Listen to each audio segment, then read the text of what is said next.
ते कलिनात्मने सायोगानां त्रिलोकानां यदि विद्या दर्पणायते।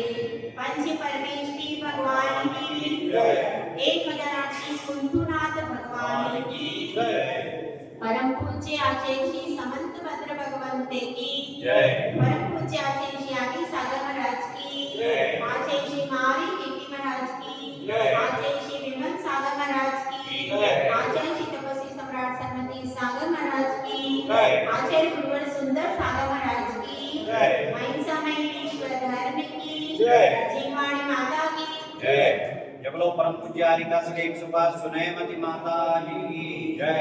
हरिका संघ की जय।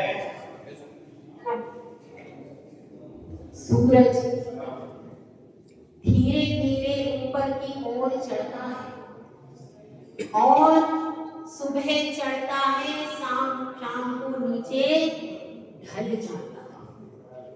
इसी प्रकार से हर जीव की गति कैसी होती है? संसारी जीवों की गति यदि उत्थान की ओर होती है तो पतन की ओर भी हो जाती है, क्योंकि पाप और पुण्य के खेल इस संसार में सब लोग खेल रहे हैं। पाप की प्रवृत्ति आती है, पाप का उदय आता है तो व्यक्ति नीचे की ओर आ जाता है, और जब पुण्य का उदय आता है तो धन धान्य सामग्री आदि से वह अपने आप को महान मानने लगता है। तो इस तरह से एक जैसी गति, एक जैसी स्थिति किसी की भी नहीं होती, इसलिए मान करना व्यर्थ है।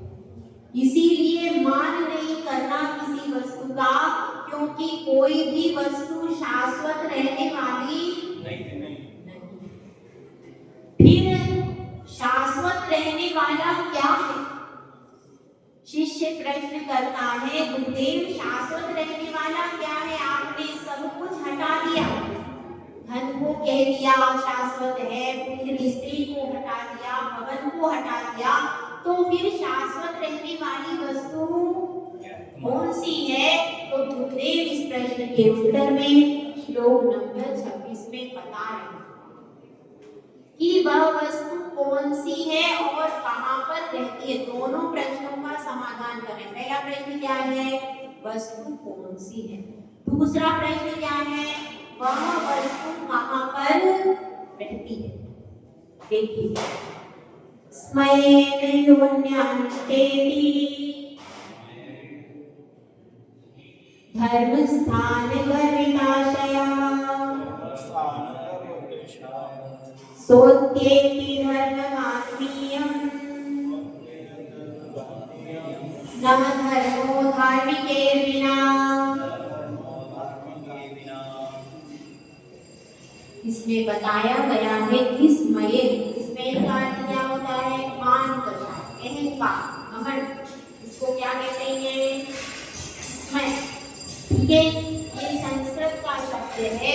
इसमें मतलब मद कह लो, और इसमें मतलब अहंकार कह लो, इसमें मतलब अत्यधिक बढ़ा हुआ मान कह लो। तो यह किसमें आता है? चाहे अनंतानुबंधी मान किसमें आएगा? इसमें। दूसरा मान क्यों नहीं आएगा? क्योंकि मिथ्या दृष्टि जीव ही मद करता है। सम्यक दृष्टि जीव तो यह सोचता है यह सब शाश्वत रहने वाला है ही नहीं, ना मेरा रूप शाश्वत रहने वाला है, ना धन ना महल, तो सम्यक दृष्टि जीव इनका मद नहीं करता। इसीलिए अनंतानुबंधी मान क्या होता है? उसमें मद उत्पन्न होता है। तो यहाँ पर बात चल रही इसमें यानी मद के द्वारा, तृतीया विभक्ति है, तो मद के द्वारा जो मतलब जो क्या करता है? अन्यान तेति। अन्यान मतलब दूसरों के, तेति का अर्थ क्या है? अत्यधिक करता है। अत्यधि मतलब अपमान करता है। और धर्म स्थान, धर्म के जो स्थान है उनका अपमान करता है। गर्विताशय मतलब गर्वित होता हुआ घमंड में आकर के, मद में आकर के दूसरों के धर्म स्थान का अपमान कर देता है। सो तेती धर्म मात्मीय, वह अपमान करता है किसका? सोधन अत्यंत, तो क्या बना? वह अपमान करता है किसका? धर्म का अपमान करता है। धर्मम आत्मीय, आत्मीय मतलब अपने, स्वयं के, वह अपने ही धर्म का अपमान करता है। क्यों? क्योंकि ना धर्मो धार्मिक बिना, धर्म कहाँ रहता है? धर्म तो धार्मिक में ही रहता है, और धार्मिक के बिना धर्म नहीं होता। इस बात को अपन समझेंगे। पहले बात क्या कही गई है? कोई भी व्यक्ति यदि किसी का अपमान करता है तो उसमें कारण क्या होता है? मद ही कारण है, दूसरा कोई कारण नहीं है। तो यहाँ पर यही बता रहे, वो गर्विताशय होकर के अत्यंत मद में इतना चूर हो जाता है कि अपना स्वभाव क्या है उसको भूल जाता है।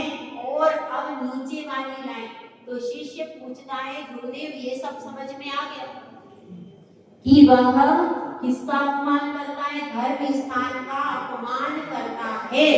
यह तो समझ में आ गया, मद में चूर होकर धर्म स्थान का अपमान करता है, अथवा धार्मिक व्यक्ति का। दोनों प्रकार से यहाँ पर कहा गया। क्या कहा गया? धर्म स्थान के बारे में कहा गया। तो धर्म स्थान का अपमान, जैसे कोई मंदिर को तोड़ देगा। अभी विले पार्ले में घटना हुई, आपको याद होगा, मंदिर जिनालय को तोड़ देता है, ऐसा भी करते। अथवा कोई गुरु महाराज रास्ते से जा रहे हैं, उनको अपशब्द भी कहते हैं, अथवा जिनवाणी का अपमान भी, आयतनों का अपमान भी है, और धार्मिक व्यक्ति का भी, इसमें सब कुछ आ जाएगा। आयतनों का अपमान भी होता है और धार्मिक व्यक्ति भी होते हैं।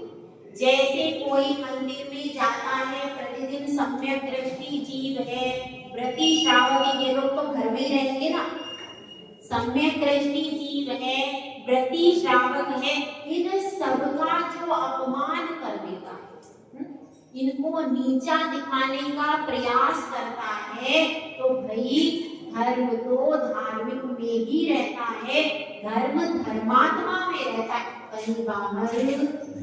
यहाँ पर आचार्य श्री कहना चाहते हैं, तो अपन पहले लेते हैं ना धर्मो धार्मिक के बिना। क्या कह रहे हैं आचार्य श्री? कि भाई नीचे वाली लाइन में क्या कहा गया है? धर्म क्या है? सबसे बड़ा धर्म क्या है? किसी का भी अपमान कभी मत नहीं करना। जो अपमान करता है वह धार्मिक है क्या? वह धार्मिक नहीं है। तो धर्म कहाँ पर रहता है? इसका उत्तर आचार्य जी दे रहे हैं, ना धर्मो धार्मिक बिना। वह अपने ही धर्म का अपमान कैसे कर लेता है? शिष्य क्या पूछ रहा है कि भाई ठीक है, वो धर्म स्थानों का, धार्मिक का अपमान कर रहा है, लेकिन धर्म स्थान और धार्मिक तो अलग है, और वह व्यक्ति अलग है। अलग अलग है कि नहीं भाई? मंदिर अलग है और आप अलग हो, तो ये दोनों तो अलग अलग चीजें हो गई। धर्म स्थान मंदिर अलग है, निर्ग्रंथ गुरु अलग है, माता जिनवाणी अलग है, और वह व्यक्ति अलग है। तो जब ये सब अलग अलग है, तो ये कैसे लिखा? क्या कहा आपने? गुरुदेव से प्रश्न करता हुआ शिष्य कहता है कि गुरुदेव आपने तो कहा कि यदि वह अन्य धर्म स्थानों का या धार्मिक व्यक्तियों का अपमान करता है तो अपना ही अपमान कर लेता है। ये बात समझ में नहीं आई, क्योंकि मंदिर अलग है और हम अलग हैं, वह व्यक्ति अलग है, यह सब अलग अलग है। तो इसको कैसे समझे? तो गुरुदेव कहते हैं सुनो, जब कोई व्यक्ति किसी दूसरे का अपमान करता है तो उसमें कौन से गुण हैं? उसका स्वभाव क्या है? ज्ञान और दर्शन उसका स्वभाव है। और तुम्हारा स्वभाव क्या है? ज्ञान और दर्शन तुम्हारा भी स्वभाव है, अलग अलग है क्या स्वभाव? ज्ञान और दर्शन दोनों में है, लेकिन फिर भी स्वभाव के गुण तो एक ही हैं, एक ही जैसे। ज्ञान का काम, आपके ज्ञान का काम भी जानना है, मेरे ज्ञान का काम भी जानना है, आपके दर्शन का भी काम जानना है, मेरे दर्शन का भी काम जानना है। वो सारे गुणों का स्वभाव मैच करता है, स्वभाव सेम सेम है, लेकिन गुण सेम सेम नहीं। आपके गुण आप में है, मेरे गुण मुझ में। आप क्या मेरे ज्ञान से जानते हो क्या? आप अपने खुद के ज्ञान से जानते हो। जैसे कि लड्डू रखा है कहाँ पर? आपकी थाली में लड्डू रखा और प्रदीप जी की थाली में भी लड्डू रखा है। अब प्रदीप जी भी खाएंगे तो उनको स्वाद कैसा आएगा? मीठा। लड्डू भाई एक ही है, नहीं तो फिर गड़बड़ हो जाएगी, ठीक है? नहीं तो इनको मेथी दाने का मिल गया तो इनको कड़वा हो जाएगा, आप कहेंगे कि मुझे तो किशमिश वाला मिला है। ऐसा नहीं है, एक ही प्रकार के लड्डू बने, ठीक है? लड्डू सब एक ही प्रकार के बने। देखो उनकी चॉइस भी पता है, बेसन ये बोले तो नहीं, वो तो एक ही जैसे अपन आटे के ही बना लेते हैं, ठीक है? आटे के लड्डू बने, सब एक ही जैसे बने। कहाँ पर बने? मंदिर में ही अपन ने विशेष बनवाए कि भाई शुद्ध भोजन, शुद्ध बनाना है लड्डू, तो शुद्ध लड्डू बनवाए। अब शुद्ध लड्डू बनवाए तो सब बैठ गए भोजन के लिए। अब जब सब भोजन के लिए बैठ गए तो क्या हुआ? सब उस लड्डू को खा रहे, इधर से महिलाएं भी खा रही हैं और पुरुष भी खा रहे हैं। आपके पास प्रदीप जी बैठे। अब प्रदीप जी ने जो लड्डू भोजन किया, जिस लड्डू को खाया, उसका टेस्ट कैसा आया उनको? मीठा। उसमें मेथी दाना नहीं डला है, मेवा और बूरा डला, तो वह मीठा लड्डू। अब उनको मीठा आया, आपको कैसा टेस्ट आया? और इन सबको कैसा आएगा? मिठाई स्वाद में आएगा ना, अलग अलग आएगा क्या? क्योंकि लड्डू एक सा ही बना, एक साथ ही बनाया है, तो एक ही आटे का बना हुआ है, इसलिए सबको टेस्ट कैसा आएगा? ये क्या है? एक ही जैसा मीठा ही आएगा।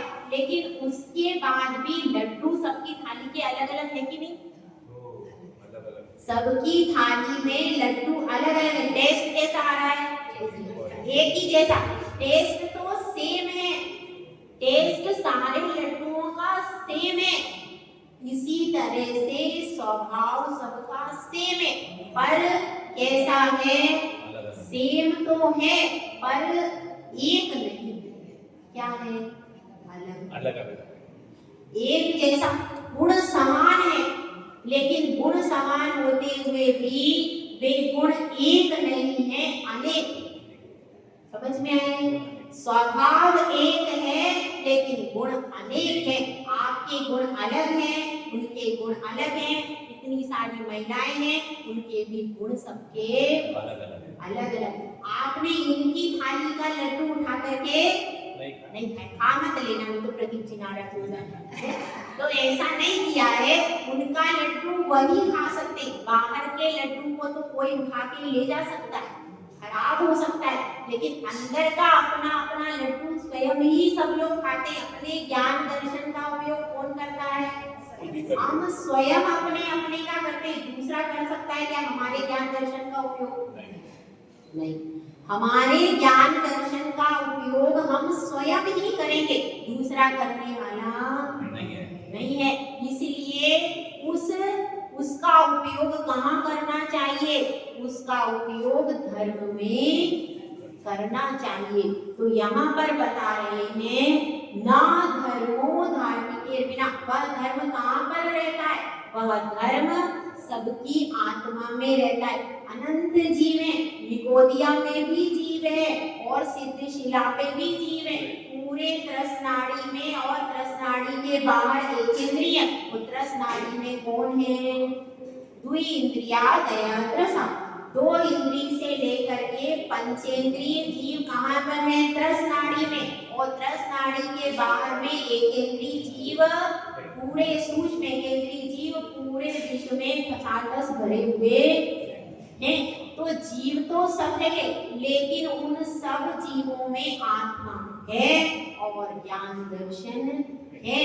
इसलिए अब यहाँ पर गुरु कहते हैं, इसलिए मैंने ऐसा कहा क्या कि तुम्हारा भी गुण सेम है, स्वभाव सेम है, तुम्हारा भी जो धर्म है, आत्मा का रत्नत्रय, सम्यक दर्शन, ज्ञान और चारित्र, वह सेम है, दूसरे का भी सेम है। तो अगर तुम उसका अपमान करते हो तो तुम्हारे और उसके गुण सेम है, तो क्या होगा, तुमने अपने ही गुण का अपमान कर, क्योंकि सेम है ना गुण का स्वभाव जो है वह सेम है।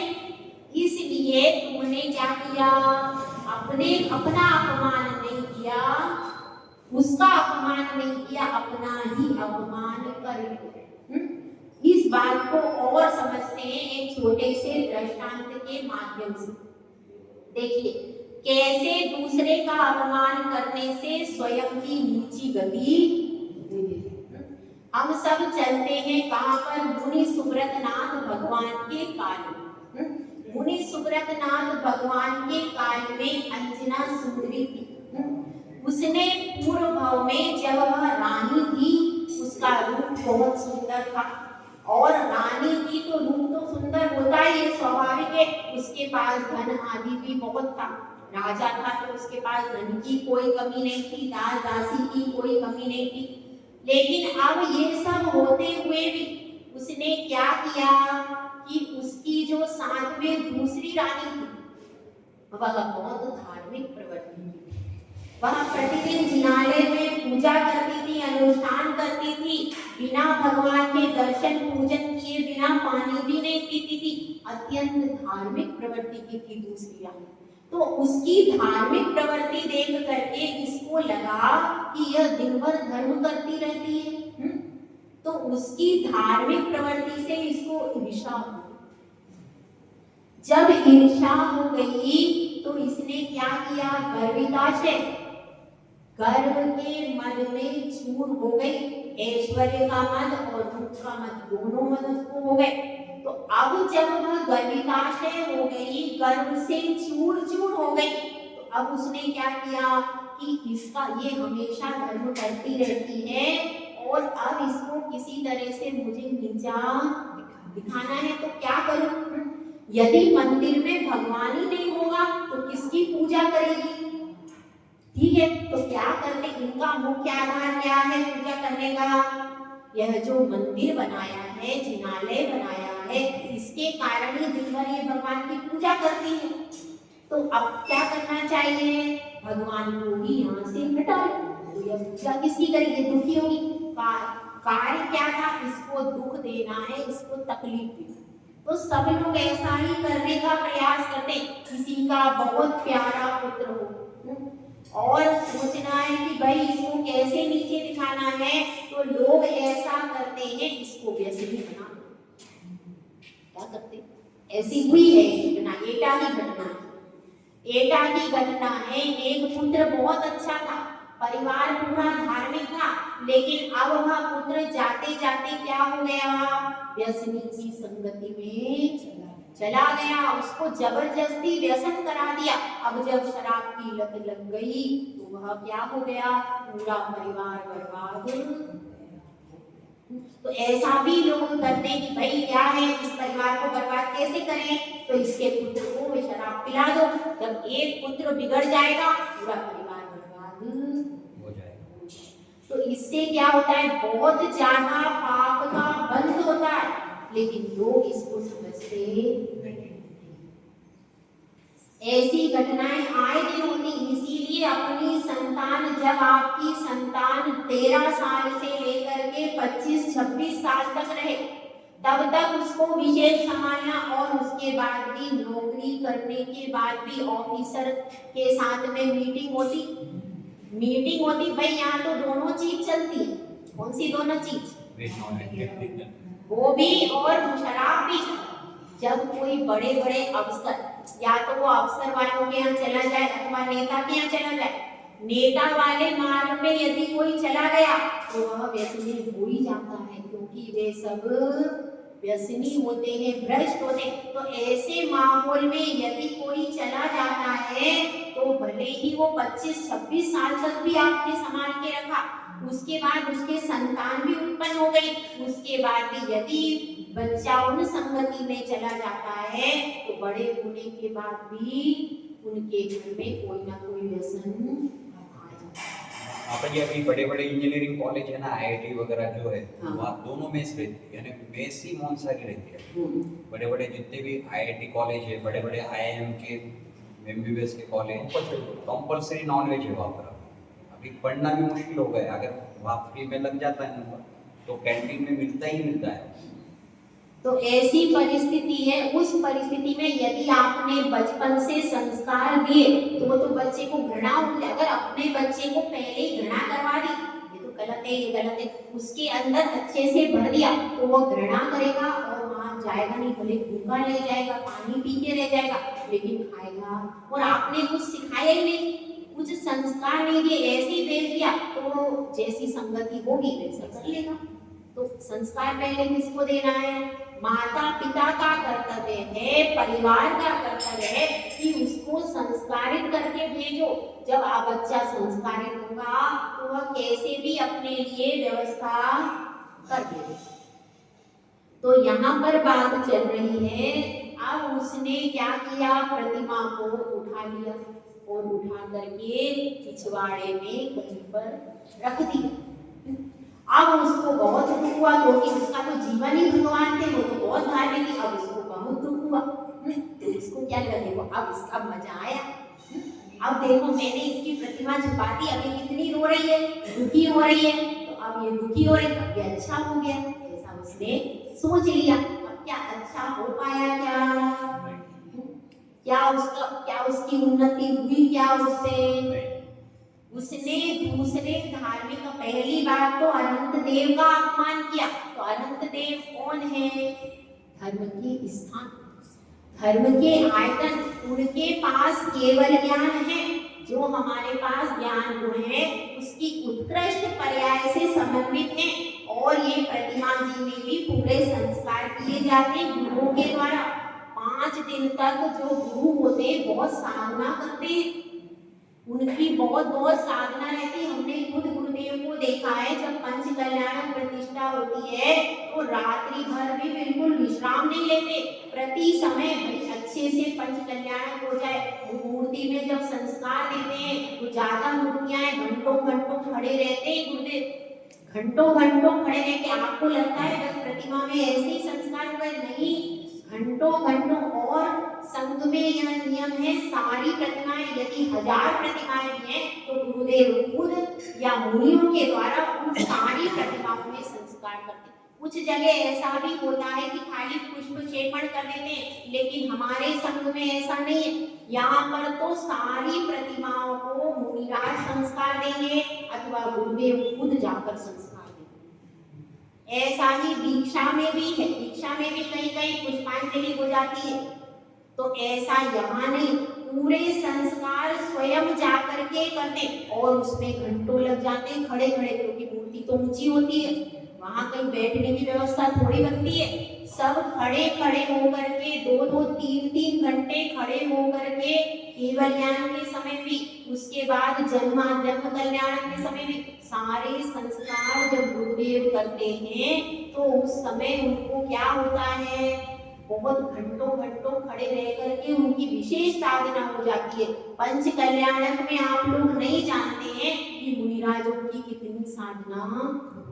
और जिस दिन केवल ज्ञान कल्याणक होता है उस दिन पर्दे के पीछे 2-2, 3-3 घंटे, 3 घंटे तक विशेष क्रिया होती है, भक्तियां पढ़ी जाती हैं और बहुत विशेष क्रिया की जाती है, तभी तो भगवान की केवल ज्ञान ज्योति प्रकट। तो ये बहुत साधना है गुरुओं की, उनका बहुत उपकार है जो आज हमें यहाँ प्रतिमा दिखाई दे रही है। तो बात क्या चल रही है, अब उसने उस दूसरी रानी का अपमान करने के लिए, उसको नीचा दिखाने के लिए मूर्ति को छुपा लिया। लेकिन क्या उस मूर्ति को छिपाने से उसका क्या उन्नति हुई? क्या उसका और ज्यादा पतन, क्योंकि यही कहा गया है कि वो अपनी ही आत्मा का अपमान कर देता है, उसकी ही आत्मा नीचे गिर जाती है। उस दूसरी रानी की आत्मा तो नीचे नहीं गिरी, वो थोड़ी बहुत रोई विलाप की, बस अब वो शांत हो गई क्योंकि वो सम्यक दृष्टि थी। तो उसने सोचा कि भगवान आप कहीं से भी आ जाओ, अपनी साधना करने लगी। लेकिन और बाद में इसको पश्चाताप भी हुआ। पश्चाताप करने के बाद सुव्रता आरिका के द्वारा प्रतिबोध को प्राप्त होकर के उसने वापिस वह मूर्ति विराजमान कर दी। लेकिन वो जो समय का गैप हो गया, समय का जो गैप हो गया, उस गैप में इसका क्या हुआ, इसको भी अपमान सहना पड़ा। केतुमती ने घर से निकाल दिया। क्यों? क्योंकि तुमने वेदी पर विराजित चिन्हबिंब को स्थान से हटा दिया, इसीलिए तुम्हारा भी स्थान से हटना पड़ा। जिस स्थान पर ये पटरानी के पद पे वहां विराजमान थी, राजकुमार की युवराज की रानी की उस पद पे तो विराजमान थी, तो उस पद से इसको भी बाहर उसने पिछवाड़े पिछवाया, इसलिए इसको भी अपने पद से बाहर होना पड़ा। और उसके बाद अपमान कितना सहा, ससुराल में अपमान सहा, ससुराल में लांछन को प्राप्त किया, उसके बाद मायके में भी निकाल दिया, क्योंकि 22 घड़ी का जो काल था वह तो रहेगा। तो अब फिर क्या किया, वहां से मायके से भी निकाल दिया और निकाल करके फिर कहाँ गई, जंगल में गई। जंगल में जा करके उसने इतने कष्ट उठाए। क्यों? यदि वो भगवान को नहीं विराधना करती, उनको नहीं आसन से हटाती, उनके स्थान से उनको नहीं हटाती, तो क्या ये स्थिति बनती? इसी तरह से जिन शासन देवी देवताओं के साथ भी, जिन शासन देवी देवता कहीं पर मंदिर में अपने स्थान पर विराजमान है, उनको भी मंदिर से बाहर नहीं निकालना चाहिए। ये तो घटना अंजना की अपने सामने ही है। लेकिन यदि जिन शासन के देवी यक्ष यक्षिणी भगवान के मंदिर के अंदर विराजमान हैं और आपने उनको भी उठा करके मंदिर के बाहर इधर उधर कहीं भी कर दिया, तो वह भी स्थान से अगर च्युत हुए तो क्या होगा? क्योंकि वे सम्यक दृष्टि जीव हैं, यदि वे भी अपने स्थान से बाहर होते हैं तो क्या इसका परिणाम होगा? इसका परिणाम यह होगा कि कभी न कभी आपको भी मूल स्थान से बाहर। एक व्यक्ति चंदना की इसमें कथा आती, चंदना सती जो है, चंदन वाला जो है, उसके बारे में कथा आती है कि पूर्व भव में उसने अपने ननद को और उसके बच्चे थे, ननद और बच्चों को ईर्ष्यावश घर के बाहर निकाल दिया। इसके कारण अब क्या हुआ कि वह ननद अब अगले भव में बन गई भद्रा सेठानी। अब उसने भी उसका बदला लिया। मतलब एक सामान्य व्यक्ति को यदि आप अपने घर से निकाल देते हो, उसके स्थान से उसको बाहर कर देते हो, तो वह भी अपना बदला लिए बिना छोड़ता। तो अब उसके कारण क्या हुआ? अब उसने पूर्व में ननद और बच्चों को निकाला। अब क्या हुआ? उसको भी घर से बाहर निकाल करके कैद खाने में कुटी में बंद होकर के रहना पड़ा। तो इसलिए ये ध्यान रखना चाहिए, कभी भी कोई किसी स्थान पर विराजमान है, उसको उसके स्थान से हटाना।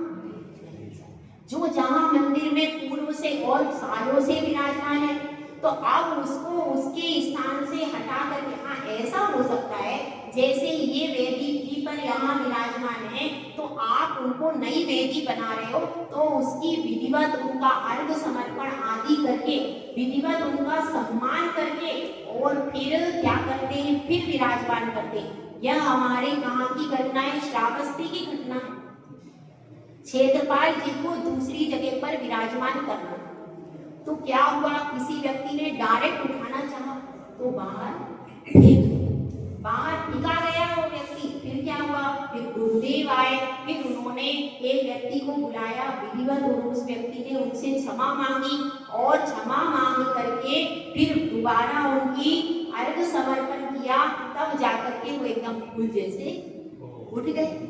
तो ये समय यहाँ पर भी देवी देवताओं का वास रहता है, तो इनका भी कभी भी अपमान नहीं करना।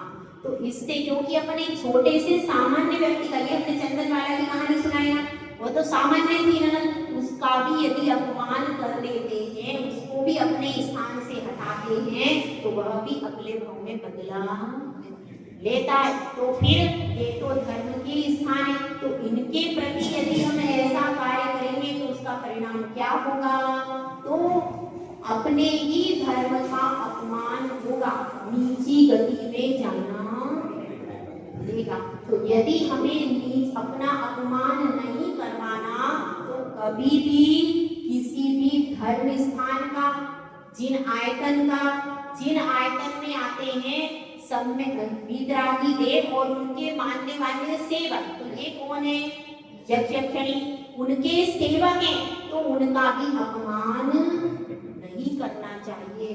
अगर हम अपमान करते हैं तो हमारा स्वयं ही धीरे धीरे पतन होता जाता है, और फिर और अपमान सहना पड़ता है। तो इतने अपमान को सहने से अच्छा है कि अपमान मत करो। जय बोलो आचार्य सुंदर सागर महाराज की जय। बोलो परम पूज्य हरिका श्री कृपा सुनैवनी माता की जय। परम पूज्य वंदनीय संघ की